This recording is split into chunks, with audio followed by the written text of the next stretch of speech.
Good morning, everybody. Welcome back. Through Installment Scott Selections here for Tuesday, June 20th. For again today's play of the day, quick recap what happened yesterday. We had a loss in baseball with the Reds team total over 5.5 runs at even money on DraftKings. Pretty brutal beat there. For starters, I mentioned in the video that Gomber had issues allowing home runs, and I thought the Reds would take him deep a couple of times. They did. They had 3 home runs against Gomber. The problem was that nobody was on base for any of those home runs. It's a bit unlucky that all 3 of them were solo shots. Then you had the late game shenanigans, which were really, really painful to deal with because the Reds had a bunch of chances and couldn't score. They went 1 for 7 in the game with runners in scoring position, and they had a great chance in the 8th inning to get us the win as they had second and third with 1 out in the 8th inning. It was a weird situation where Stevenson was up and Brad Hand was pitching. It was first and third. First pitch was a strike.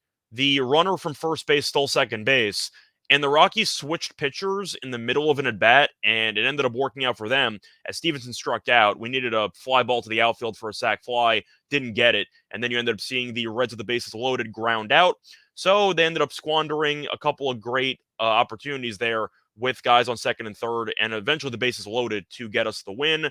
But we ended up having a shot to get extra innings or even an at bat in the 9th inning because the Rockies had a great chance to score the tying run as the Rockies had first and third with no outs in the top of the 9th, and they couldn't score. Grishik struck out, McMahon struck out, and then Diaz grounded out, and the Rockies squandered first and third, no outs, and didn't score. And you saw the Reds win the game 5-4. So pretty rough beat there.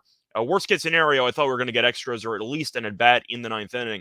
Didn't get it, and look for a winner here on Tuesday. And for today's play of the day, going to go to a baseball game between the Cubs and the Pirates, taking place at around 7 p.m. Eastern Time. And for this game, I'm going to take the road team in this one. Going to take the Cubs money line at -125 on DraftKings. Time recording of 4:30 a.m.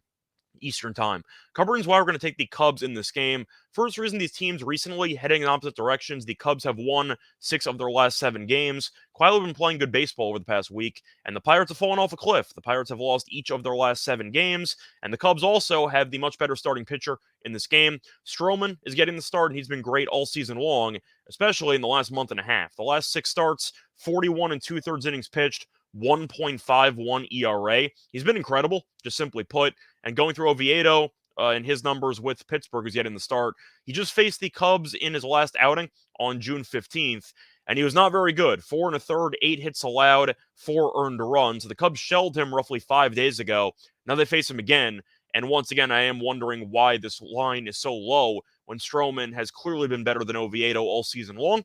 And to go through the actual numbers that the Cubs batters have against Oviedo, the last start Oviedo had, which he struggled in, was not exactly a fluke. The Cubs have done well against him his entire career. The Cubs active batters have 56 plate appearances in their careers against Oviedo. In those 56 plate appearances, a 365 batting average and a 411 on base percentage. So the point is Oviedo really struggles against this lineup time in, time out. And I think because of that, the Cubs should open up a decent lead early en route to a nice win here on Tuesday. And to go through the head-to-head matchups, the Cubs have done very well against Pittsburgh. The Cubs are 5-0 straight up in the last 5 meetings, but simply put, this line's too short, in my opinion. The Pirates have lost 7 straight.